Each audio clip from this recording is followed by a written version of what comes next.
Welcome back, everybody. Today, I'm going to teach you how to manage multiple authors with Elementor Role Manager.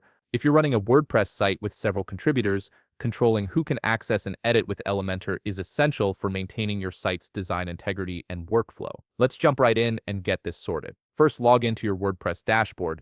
This is your control center where you'll manage all aspects of your site. Once you're in, direct your attention to the sidebar menu on the left side of your screen.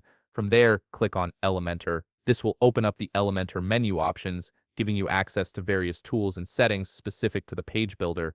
Next, you'll want to select the submenu labeled Role Manager. This is where the magic happens for controlling user permissions. The Role Manager is specifically designed to help you dictate who can do what with Elementor on your site, making it perfect for sites with multiple authors or team members. Once you're in the Role Manager section, you'll see a list of WordPress user roles displayed on your screen. These typically include administrator, editor, author, contributor, and subscriber. Each of these roles represents a different level of access and responsibility within your WordPress site, and Elementor lets you customize their access to the editor individually. For each role you want to manage, click the drop-down menu next to it. This will reveal the various access options available for that particular role. You'll see different permissions that can be toggled on or off, giving you granular control over what each user type can do with Elementor.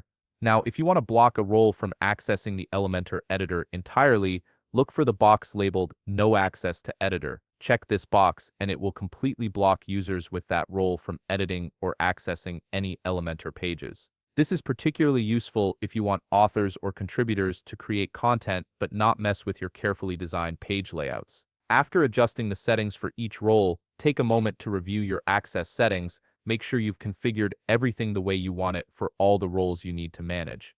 This step is important because once you save, these permissions will be active across your entire site. Finally, click the Save Changes button to apply your settings. This confirms all your adjustments and puts your new role management rules into effect immediately. And there you have it. You've successfully configured Elementor Role Manager to control multiple authors on your WordPress site. If you found this video helpful, please leave a like, subscribe, and see you in the next video.